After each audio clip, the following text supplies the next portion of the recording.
नमस्कार। आज हम लोग एक ऐसे सेशन की चर्चा करेंगे जो आपके लिए बहुत ही इंपॉर्टेंट होगा। और आज का सेशन इसलिए इंपॉर्टेंट होगा कि इसमें बहुत सारी चीजें हमेशा एग्जाम वगैरह में आती रही हैं, एग्जाम में मिलता रहा है। इसलिए भी आप किसी भी प्रकार के एग्जाम में शामिल हो रहे हैं तो बहुत ही ज्यादा इसमें से प्रश्न मिलता है। तो चलिए हम आज ज्यादा समय न गंवाते हुए सीधे हम मुद्दे पे चर्चा करेंगे। आज का हमारा टॉपिक गेने का हायरार्कीज थियरी। गेने का हायरार्कीज थियरी, आज हम इसी पे चर्चा करेंगे। बहुत ही इंपॉर्टेंट टॉपिक है आपका। टेट से टेट या अन्य जितने भी शिक्षक भर्ती या पात्रता से संबंधित एग्जाम वगैरह है, इन सब में बहुत ज्यादा प्रश्न इससे मिलता है, रिपीटेड प्रश्न मिलता है। गेने का हायरार्कीज थियरी यानी गेने का अधिगम सोपानकी, ये क्या है? तो चलिए हम चलते हैं। चलने से पहले निवेदन होगा कि आप जो है चैनल को सब्सक्राइब कीजिए, लाइक कीजिए और ज्यादा से ज्यादा दोस्तों में शेयर कीजिए। अधिगम सिद्धांत के अंतर्गत हम गेने के अधिगम सोपानकी की बात कर रहे हैं। गेने का जो अधिगम सोपानकी है, दरअसल गेने साहब अमेरिका के मनोवैज्ञानिक हैं और इन्होंने अपना ये जो सिद्धांत दिया था हायरार्कीज थियरी, यानी एक प्रकार से क्रम, अधिगम का एक क्रम, जिसको हम हायरार्की के नाम से जानते हैं, अधिगम सोपानकी के नाम से जानते हैं। प्राय 1965 में ये सिद्धांत दिया गया था। 1965 में ये सिद्धांत अमेरिका, ठीक है, अमेरिका में अमेरिकन मनोवैज्ञानिक गेने साहब यानी रॉबर्ट मिल्स गेने 1965 में अधिगम सोपानकी दिया था इन्होंने। और इस अधिगम सोपानकी को प्राय अष्टपदी कहा जाता है। अधिगम का अष्टपदी कहा जाता है, यानी अधिगम में कुल 8 पद गेने साहब ने माना है। और ये जो 8 पद इन्होंने शामिल किया है, प्राय इनकी जो अधिगम सोपानकी है वह सरल से जटिल की तरफ जाती है। मीन्स सरल से कठिनाई की तरफ धीरे धीरे व्यक्ति बढ़ता जाता है। जब हम अधिगम करते हैं, अधिगम की प्रक्रिया में शामिल होते हैं, तो सबसे पहले सरलतम चीजों को सीखते हैं, सरल से सरल चीजों को सीखते हैं। फिर धीरे धीरे हमारी सीखने की प्रक्रिया आगे बढ़ती जाती है और हम जो है कठिन चीजों को भी आसानी से सीख जाते हैं। तो सरल से जटिल की तरफ जाना ये प्राय अधिगम सोपानकी के रूप में देखा जाता है। और कुल मिला के 8 इनके सोपान है। दूसरी चीज कि गेने साहब ने क्या कहा, गेने साहब ने कहा कि अधिगम यानी ये देखिए यहां से,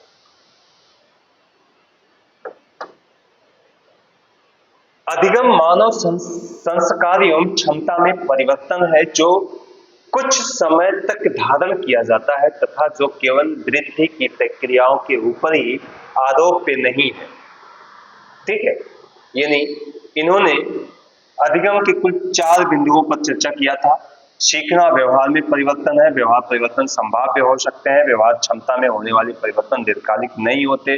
अधिगम शब्द का प्रयोग क्षमताओं में होने वाले उन परिवर्तनों के लिए नहीं होता जो परिपक्वता के कारण होते हैं।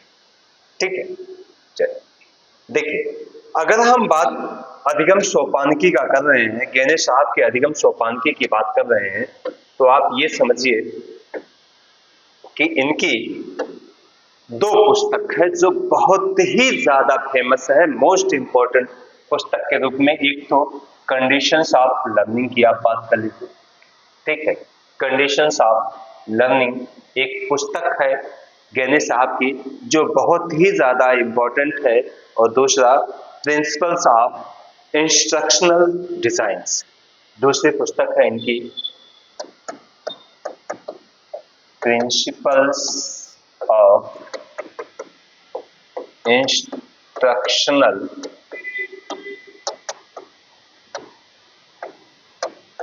डिजाइन। ठीक, ये एक पहली पुस्तक या दूसरी पुस्तक के रूप में मान लीजिए, और दूसरी पुस्तक आपका ये प्रिंसिपल कंडीशंस ऑफ लर्निंग, यानी एक कंडीशंस ऑफ लर्निंग है और दूसरा प्रिंसिपल्स ऑफ इंस्ट्रक्शनल डिजाइन। दो पुस्तक इनकी बहुत ही इंपॉर्टेंट है, गहने साहब की। दोनों पुस्तक बहुत ही ज्यादा महत्वपूर्ण है। अक्सर कंडीशंस ऑफ लर्निंग एग्जाम में बहुत बार मिल चुका है, इसलिए हम उम्मीद करते हैं कि आने वाले एग्जाम में भी ये मिल सकता है। कंडीशंस ऑफ लर्निंग यानी अधिगम के शर्त, सशर्त या शर्त की बात हम कर लें तो अधिगम के जो शर्त है यानी कंडीशंस ऑफ लर्निंग है, इसमें इन्होंने कुल 8 प्रकार के अधिगम बताए हैं। अधिगम के सोपान या अधिगम का जो क्रम है, कुल 8 अवस्थाओं में इसको बांटा है। देखिए, जब हम किसी क्रम की चर्चा करते हैं तो अमूमन ये देखा जाता है कि मनोविज्ञान में 2 प्रकार के वाद चलते हैं। ठीक, एक को हम व्यवहारवाद कहते हैं, ठीक है, एक को हम क्या कहते हैं, व्यवहारवाद कहते हैं। ठीक, और दूसरे को हम संज्ञानवाद कहते हैं। ठीक है, एक व्यवहारवाद और दूसरा संज्ञानवाद। व्यवहारवाद अधिगम के अंतर्गत क्या होता है? व्यवहारवाद कहता है कि बच्चा जब अधिगम करता है तो वह व्यवहारों के आधार पर करता है। व्यवहार यानी बड़े बुजुर्ग का जो व्यवहार होता है उसका वो अनुसरण करता है, इसके आधार पर सीखता है। इसके अलावा कुछ ऐसी वस्तुएं होती हैं, कुछ ऐसे शब्द होते हैं, कुछ ऐसे विचार होते हैं जो उसके आधार पर भी वो उत्प्रेरित होता है, प्रेरित होता है, यानी वो दीपक की तरह काम करता है और बच्चा फिर सीख जाता है। तो वो क्या होता है, वो व्यवहारवाद के रूप में देखा जाता है। दूसरा संज्ञानवाद क्या कहलाता है? संज्ञानवाद यानी बच्चा जो कुछ भी सीखता है वह अपने मानसिक क्षमताओं और मानसिक योग्यताओं के आधार पर सीखता है, अपने संज्ञानात्मक विकास के आधार पर सीखता है, तो वह उसका संज्ञानवाद के रूप में देखा जाता है। ठीक है, आगे चले। यानी 8 प्रकार के जो इन्होंने क्रम व्यवस्थित किए हैं, हम उस क्रम की बात करें तो इनका जो क्रम है देखिए ये है,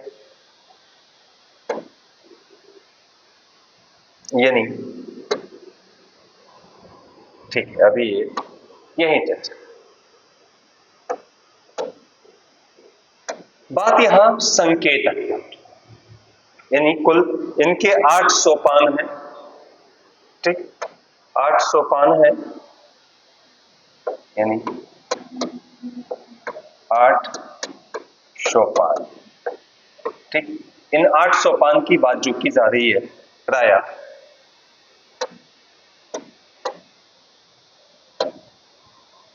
संकेत अधिगम की बात की जा रही है, उद्दीपन अनुक्रिया अधिगम की बात की जा रही है, श्रृंखला अधिगम की बात की जा रही है, यानी ये आपकी श्रृंखला अधिगम है।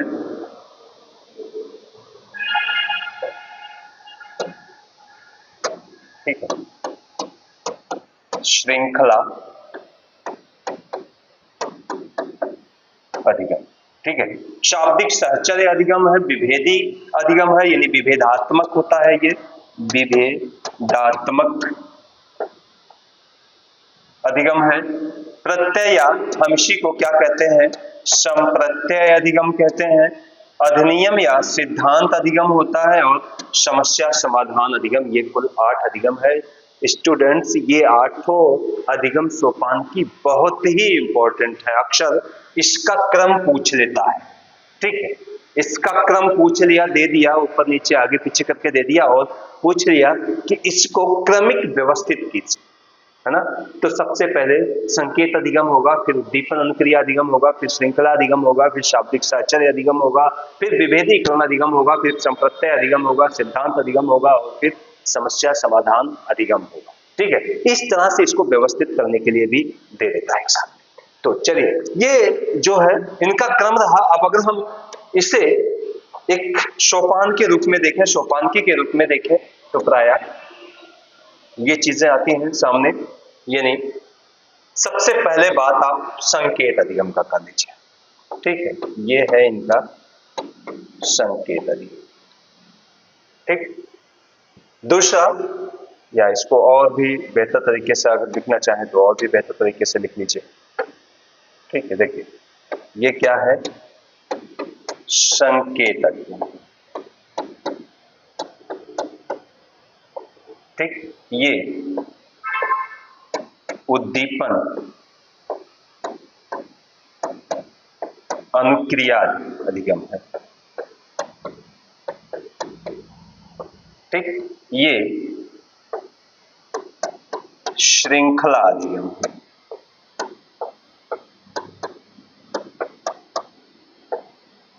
ये शाब्दिक साहचर्य अधिगम है। और ये विभेदात्मक अधिगम है। ये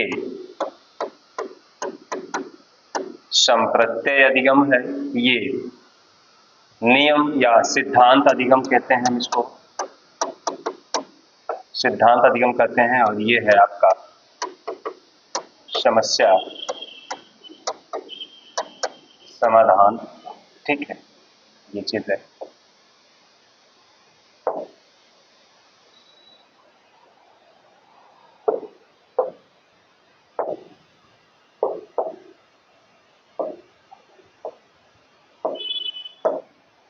ये कुल 8 हैं। ठीक, यानी अब दूसरी चीज ये जानिए कि ये जो अधिगम के 8 सोपान की है, इसमें इनका जो अधिगम की प्रक्रिया है वो ऊपर से, यानी ऊपर की तरफ चलता है, नीचे से ऊपर की तरफ जाता है, जिसको हम क्या कहते हैं, सरल से जटिल की तरफ। ठीक है, सरल से जटिल की तरफ। ठीक, दूसरी चीज कि संकेत अधिगम ये इनका पहला है। देखिए, ये फर्स्ट है, ये सेकंड है, ये थर्ड है, ये फोर्थ है, ये 5 है, ये 6 है, ये 7 है और ये 8। कुल 8 प्रकार के अधिगम सोपान के।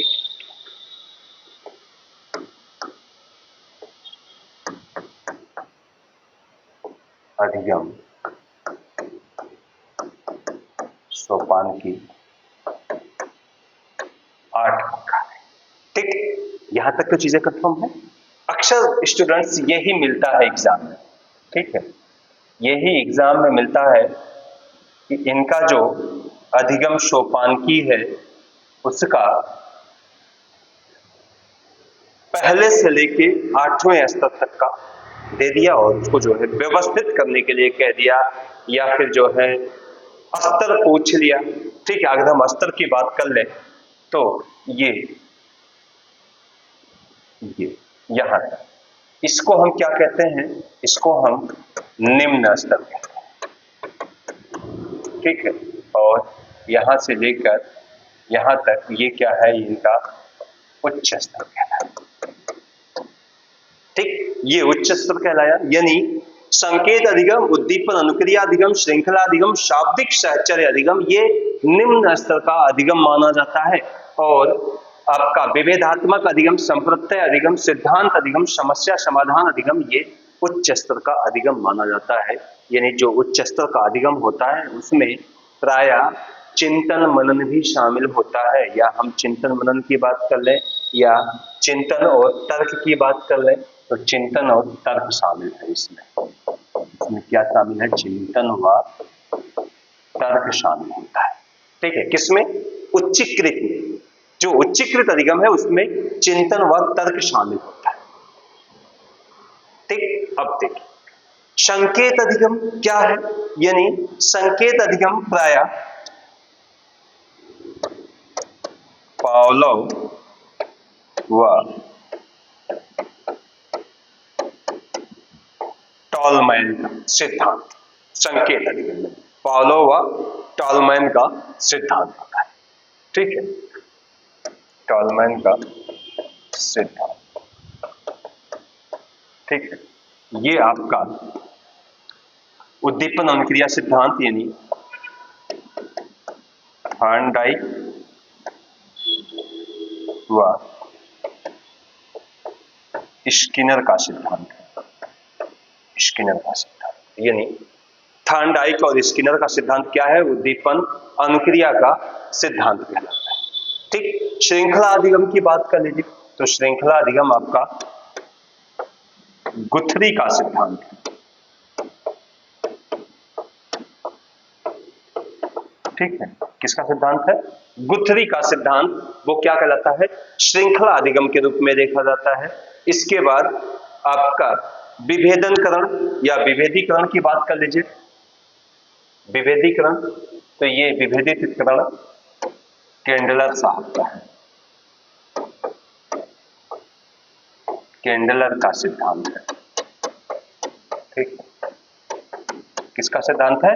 केंडलर साहब का सिद्धांत है, यानी केंडलर का सिद्धांत है ये आपका विभेदीकरण या विभेदन। ठीक, अब देखिए, अब हम जो बात कर रहे हैं कि मनोविज्ञान में दो प्रकार के वाद ज्यादा देखे जाते हैं, एक व्यवहारवाद और दूसरा संज्ञानवाद। व्यवहारवाद बहुत प्राचीन काल से चला, ठीक है, लेकिन जो संज्ञानवाद है वो अभी बहुत ही नए में है, ताकि इस टाइम जो है बहुत तेजी से इसी का उदय हो रहा है, संज्ञानवाद का उदय हो रहा है, और बहुत सारे मनोवैज्ञानिकों ने संज्ञानवाद पर अध्ययन भी करना शुरू कर दिया है। काफी तेजी से आजकल संज्ञानवाद देखा जाता है। तो दो प्रकार के वाद हैं। ठीक है, तो हम बात कर लें कि ये जो आपका चार संकेत अधिगम, उद्दीपन अनुक्रिया अधिगम, श्रृंखला अधिगम और शाब्दिक अधिगम, ये क्या कहलाता है? इसी को हम व्यवहारवाद कहते हैं। व्यवहारवाद अधिगम कहा जाता है। ठीक है, और ये आपका जो चार बचता है इसको हम क्या कहते हैं? संज्ञानवाद अधिगम कहते हैं। चीजें बहुत ही स्पष्ट है, बहुत ही स्पष्ट रूप से आप देखिए। संकेत अधिगम, उद्दीपन अनुक्रिया अधिगम, श्रृंखला अधिगम, शाब्दिक साहचर्य अधिगम, ये व्यवहारवादियों के सिद्धांत पर आधारित है, जबकि विभेदात्मक, संप्रत्यय अधिगम, सिद्धांत अधिगम और समस्या समाधान अधिगम ये प्रायः संज्ञानात्मक सिद्धांतों पर आधारित है। ठीक, अब देखिए है कि दरअसल ये जो प्रक्रिया है इसमें सबसे, यानी जो आपके ये हायरार्की है, गेनेज हायरार्की, इसमें प्रायः सबसे उच्च रूप में क्या माना जाता है? समस्या समाधान की क्षमता या अधिगम को माना जाता है। इसको सबसे उच्च माना जाता है, और सबसे निम्न क्या माना जाता है? संकेत अधिगम। ये पॉइंट नोटेड कि सबसे निम्न स्तर क्या अधिगम का, यानी गेने साहब के अधिगम सोपानकी में सबसे निम्न स्तर क्या होता है? तो वह संकेत अधिगम है। और सबसे उच्च स्तर क्या होता है? तो वह आपका समस्या समाधान अधिगम। अगर किसी बच्चे में समस्या समाधान की क्षमता है तो इसका मतलब है कि अधिगम का सबसे उच्च स्तर पर वो पहुंच गया है। और यदि कोई बच्चा केवल संकेत के आधार पर ही कुछ कार्य करता है तो इसका मतलब वो सबसे निम्न स्तर यानी अधिगम सोपानकी की पहली पायदान पर पहुंचा हुआ है। ठीक है, चीजें यहां तक क्लियर। अब हम थोड़ा थोड़ा इनके बारे में चर्चा कर लें। ठीक है, इनके बारे में चर्चा कर लें। देखिए, इसको तो पहले अब बात कर लीजिए संकेत अधिगम होता क्या है। ठीक है, संकेत अधिगम क्या होता है? देखिए, संकेत अधिगम यानी परिस्थिति, संकेत अधिगम परिस्थिति पावलो द्वारा प्रस्तुत शास्त्रीय अनुबंधन के सिद्धांत पर आधारित है। पावलो का शास्त्रीय अनुबंधन का सिद्धांत है, उस पर आधारित है। स्वाभाविक उद्दीपक के साथ, यानी जब स्वाभाविक उद्दीपक के साथ अस्वाभाविक उद्दीपन बार बार एक साथ प्रस्तुत किया जाता है तो स्वाभाविक उद्दीपक के स्थान पर अस्वाभाविक उद्दीपक ही स्वाभाविक प्रतिक्रिया कराने में सक्षम हो जाता है। जैसे जब हम शास्त्रीय अनुबंधन का सिद्धांत, क्लासिकल कंडीशनिंग थ्योरी कहता क्या है पाउलो का, कि जब हम कोई स्वाभाविक उद्दीपक देते हैं तो बच्चा, पशु स्वाभाविक अनुक्रिया करता है, और जब अस्वाभाविक उद्दीपक दिया जाता है तब भी बच्चा या पशु स्वाभाविक उद्दीपक की भांति ही क्रिया करे, स्वाभाविक अनुक्रिया की भांति ही वो क्रिया करना शुरू कर देता है। जैसे देखिए, हम किसी बच्चे को कोई स्वाभाविक उद्दीपक दे दें तो स्वाभाविक है उसे स्वाभाविक क्रिया करनी है ना। लेकिन अगर ये चीज बार बार दोहराई जा रही है, कई बार दोहराई जा रही है, तो एक समय ऐसा भी आता है कि हम अस्वाभाविक उद्दीपक देते हैं। मीन्स सब किसी भी प्रकार का कोई भोजन नहीं देते हैं, लेकिन केवल संकेत देते हैं। जैसे घंटा बजाना, ठीक है, जेल में कैदी हैं, घंटा बजता है, खाने की संकेत होते हैं। बच्चे जो हैं, कैदी जो हैं, वो अपने प्लेट वगैरह लेके तैयार हो जाते हैं। घर पे भी है, मिड डे मील में है, हर जगह की ये चीजें सिस्टम है। जैसे इंटरवल का घंटा बजा, बच्चा जो है तत्काल भोजन के लिए तैयार हो जाता है, क्योंकि स्वाभाविक उद्दीपक उसके पहले घंटा बजने पर उसको भोजन दिया गया था, तो उसने स्वाभाविक क्रिया की। लेकिन ये चीजें कई बार दोहराने के बाद एक बार बिना किसी उद्दीपक के केवल घंटा बजा दिया जाए और भोजन ना दिया जाए, तब भी बच्चा जो है उसी यानी पूर्व की भांति स्वाभाविक क्रिया ही निरंतर जारी रखेगा। यही चीजें यहाँ पे संकेत अधिगम कहते हैं। संकेत अधिगम में प्रायः हम किसी भी प्रकार से कोई सिग्नल देख लें, कोई चिन्ह देख लें, अब रेड कलर का सिग्नल देख लें तो हम रुक जाते हैं, ये हमारा संकेत अधिगम है। मीन्स हमें इतना सीखने की क्षमता है, या हमने इतना सीख लिया है कि जैसे ही रेड लाइट जला हम तुरंत स्टॉप कर दें। ये हमारा संकेत अधिगम के रूप में देखा जा रहा है। ठीक है, अगर देखा जाए तो इसे भी गेने साहब ने निम्न स्तर के रूप में रखा था। दूसरा आता है उद्दीपक अनुक्रिया का सिद्धांत या उद्दीपक अनुक्रिया अधिगम। क्या कहलाता है? यशाल थियरीज, प्राय इसको हम क्या कहते हैं? यशाल थियरीज कहते हैं। अब यशाल लर्निंग क्या होता है ये तो आप समझ ही रहे होंगे, या आपने इस पर चर्चा किया भी था, मैंने एक वीडियो ऑलरेडी दे भी दिया था अधिगम में यशाल सिद्धांत या यशाल थियरीज के रूप में, जिसमें थॉर्नडाइक का सिद्धांत आता है, B.F. स्किनर का सिद्धांत आता है। ठीक है, ये क्या कहते हैं? गेने साहब ने द्वितीय प्रकार के अधिगम में उद्दीपन अनुक्रिया अधिगम है, जो थॉर्नडाइक के प्रयास और त्रुटि सिद्धांत, स्किनर के क्रिया प्रसूत अनुबंधन तथा किम्बल के साधनात्मक अधिगम के समान है। किम्बल साहब का एक अधिगम है साधनात्मक अधिगम, उसके समान है। गेने के प्रथम प्रकार के संकेत अधिगम के विपरीत इस प्रकार के अधिगम में विशिष्ट उद्दीपक के प्रति अनुक्रिया अपेक्षाकृत निश्चित और यथार्थ होता है। यानी इसमें यशाल थियरीज में ये निश्चित है कि बच्चा जो है अनुक्रिया करेगा, क्योंकि भोजन देख रहा है, भोजन देखेगा तो अनुक्रिया करना स्वाभाविक है उसका। ठीक है, तो यशाल थियरीज के रूप में देखा जाता है। जैसे अपने गले में बंधे पट्टे और जंजीर के स्वामी के द्वारा दिए जाने वाले विशिष्ट झटकों के प्रति कुत्ता विशिष्ट अनुक्रिया करना सीख सका। खैर ठीक है, चलिए हम तीसरी बात कर लें श्रृंखला अधिगम की। श्रृंखला अधिगम यानी एक प्रकार से ये तीसरा सोपान है गेने साहब का। इसमें क्या है, यानी जो श्रृंखला अधिगम है यह प्रायः तीसरा स्तर माना जाता है। तीसरा स्तर यानी गुथरी के सिद्धांत से ये मेल खाता है। श्रृंखला अधिगम दो या अधिक उद्दीपन अनुक्रिया संबंधों को साथ साथ जोड़ दिया जाता है। इस प्रकार के अधिगम में वैयक्तिक संबंधों को क्रम अनुसार संबंधित किया जाता है। श्रृंखला से आशय वैयक्तिक संबंधों का क्रम में उपस्थित होना, यानी जो भी हम उद्दीपक देते हैं, जो भी उद्दीपन दे रहे हैं बच्चे को, एक क्रम में व्यवस्थित दिया जाए। ठीक है, एक सीक्वेंस में दिया जाए, एक क्रम में दिया जाए, एक चैनिंग सिस्टम में दिया जाए।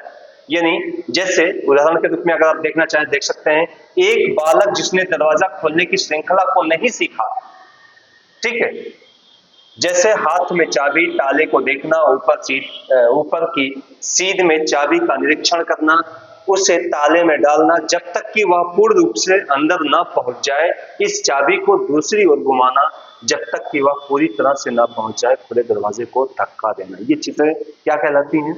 ये एक श्रृंखला अधिगम है कि हम अधिगम करते हैं तो एक श्रृंखला के रूप में करते हैं, है ना, कि सबसे पहले हम ये काम करेंगे फिर ये काम करेंगे, हाँ ठीक। तो इसे हम क्या कहते हैं? श्रृंखला अधिगम के रूप में देखते हैं। ये गुथरी के सिद्धांत से मैच खाता है, ठीक। अगर देखा जाए तो श्रृंखला अधिगम को भी प्राय गैनी साहब ने दो रूपों में देखा था, एक शाब्दिक श्रृंखला अधिगम और अशाब्दिक श्रृंखला अधिगम, verbal chain learning and non verbal chain learning, ठीक है।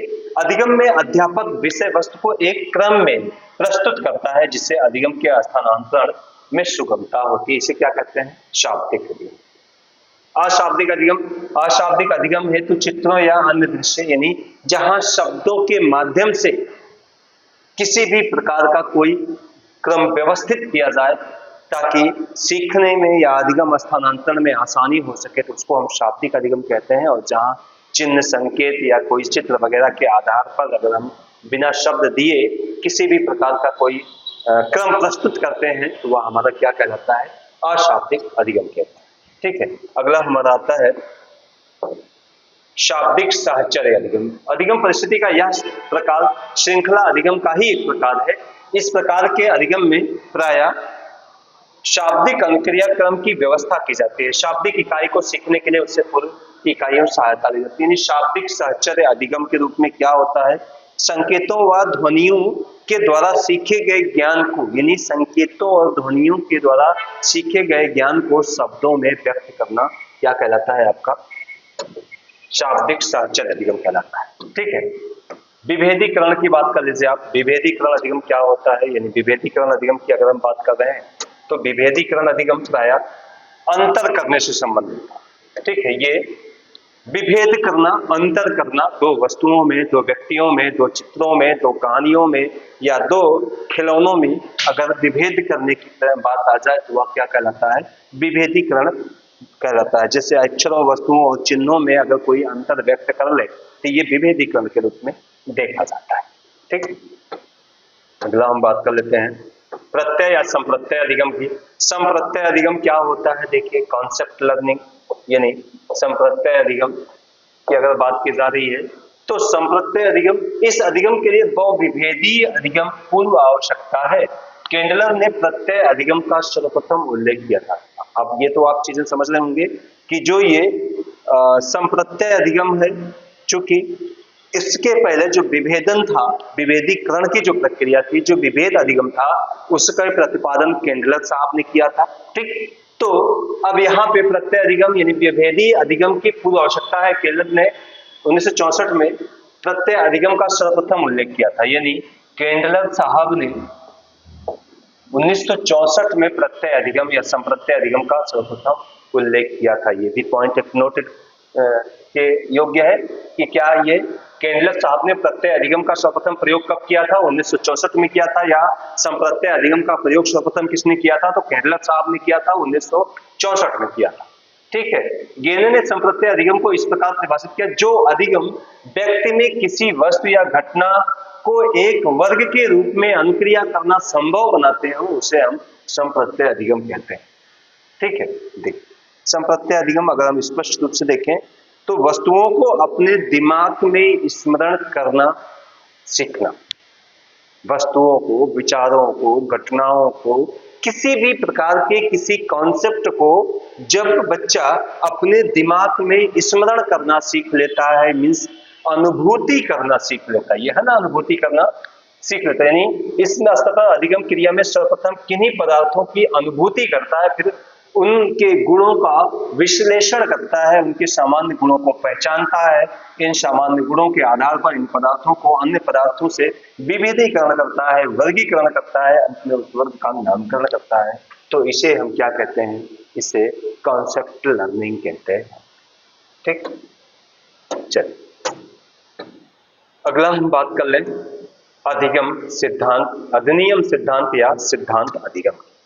अधिनियम सिद्धांत या सिद्धांत अधिगम क्या है? देखिए, सिद्धांत अधिगम दर्शन नियम के रूप में चलता है। नियम के रूप में क्या होता है? जैसे बात कर लें कि जब बच्चे के मस्तिष्क में कोई संप्रत्यय सेट हो जाता है ना। कोई भी नियम या सिद्धांत की जब बात हम तब करते हैं जब कोई कॉन्सेप्ट या संप्रत्यय बच्चे के मस्तिष्क में सेट हो जाता है, ठीक, और वह जब आसानी से चीजों को समझने लगता है, रिकॉल कर लेता है, स्मरण कर लेता है, समझने लगता है, तो वह क्या कहलाता है, सिद्धांत अधिगम के रूप में देखा जाता है। देख लेते हैं गणेश साहब क्या कह रहे हैं। अधिनियम अधिगम के लिए प्रत्यय अधिगम पूर्व आवश्यकता है जब छात्र प्रत्यय को भली भांति ग्रहण कर लेता है। यानी वही बात है, किसी विचार को, किसी प्रत्यय को, कॉन्सेप्ट को जब वह भली भांति ग्रहण कर लेता है तो व्यवहार का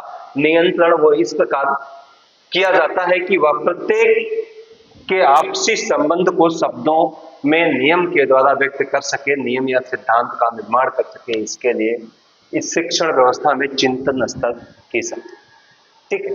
तो ये चीजें स्पष्ट है कि जब बच्चा किसी भी प्रत्यय को, कॉन्सेप्ट को, संप्रत्यय को भली भांति समझ लेता है और उसके आधार पर व्यवहार को नियंत्रित करना सीख जाता है, तब वह उन्हीं संप्रत्ययों के या उन्हीं संबंधों को नियम के रूप में व्यवस्थित करता है, तो प्रायः वो सिद्धांत अधिगम के रूप में देखा जाता है, ठीक। और लास्ट है समस्या समाधान अधिगम। देखिए, समस्या समाधान अधिगम ये अंतिम इनका है और सबसे उच्च है। एक चीज तो आप याद रखिएगा कि उच्च स्तर माना जाता है, बच्चे का सबसे उच्च स्तर होता है, अधिगम का सबसे उच्च स्तर होता है, चिंतन क्षमता के बाद सबसे उच्च स्तर है। अगर हम किसी भी प्रकार की समस्या का समाधान करना सीख जाए, समस्या का समाधान कर ले, तो इसका मतलब है ये चिंतन का सबसे उच्च स्तर माना जाता है। रिफ्लेक्टिव लेवल्स के रूप में देखा जाता है कि बच्चे में चिंतन क्षमता, तर्क वितर्क करने की क्षमता प्रायः विद्यमान हो चुकी है। तो समस्या समाधान अधिगम, इसके लिए अधिनियम अधिगम की आवश्यकता है। मीन्स जब हम समस्या समाधान क्षमता पर होते हैं या समस्या समाधान के अधिगम के सिद्धांत पर होते हैं, तो इसके लिए पहले हमें सिद्धांत अधिगम को जानना आवश्यक है। सिद्धांत अधिगम जो हमें सिद्धांत या कॉन्सेप्ट के बारे में बताता है, ठीक है। अधिनियम अधिगम की आवश्यकता, और इसके अंतर्गत केवल अधिनियमों का प्रयोग ही नहीं किया जाता, बल्कि बालक अपनी मौलिकता व सृजनात्मकता का प्रयोग करके समस्या का समाधान करता है। किसके, यानी मौलिकता व सृजनात्मकता का प्रयोग करके। इस प्रकार के अधिगम स्वरूप के लिए चिंतन स्तर का शिक्षण ही सबसे उपयुक्त। यानी शिक्षण की जब हम बात करते हैं तो शिक्षण लेवल की हम बात कर रहे हैं। शिक्षण लेवल के तहत 3 लेवल होते हैं। एक को हम मेमोरियल लेवल्स कहते हैं, दूसरे को अंडरस्टैंडिंग लेवल्स कहते हैं और तीसरे को रिफ्लेक्टिव लेवल्स कहते हैं ना। चिंतन के मध्य 3 स्तर माने जाते हैं, ठीक है। तो जो स्मृति स्तर होता है वो सबसे निम्न होता है, और दूसरा बोध स्तर जो होता है वह मध्य का होता है, और चिंतन स्तर जो होता है सबसे उच्च होता है। इसका मतलब है कि बच्चे में ये समस्या समाधान की क्षमता आ गई, इसलिए वो चिंतन स्तर का शिक्षण कर लिया होता है, ठीक है। जब विषय वस्तु को छात्र के समक्ष समस्या परिस्थिति के रूप में प्रस्तुत किया जाता है तो वह बालक समस्या का अनुभव करता है, फिर उसे प्रभावित करने वाले कारकों पर विचार करता है, उसके समाधान हेतु परिकल्पनाओं का परीक्षण करता है और अंत में निष्कर्ष निकालता है, सामान्यीकरण करता है और समस्या समाधान की सर्वोच्च सीढ़ी पर वो पहुंच जाता है, ठीक है। तो ये 8 सोपान प्रायः दिए गए हैं कि ये अधिगम के कुल 8 सोपान हैं। अगर हम इनके संबंध में घटक की भी बात कर ले तो शिक्षण अधिगम के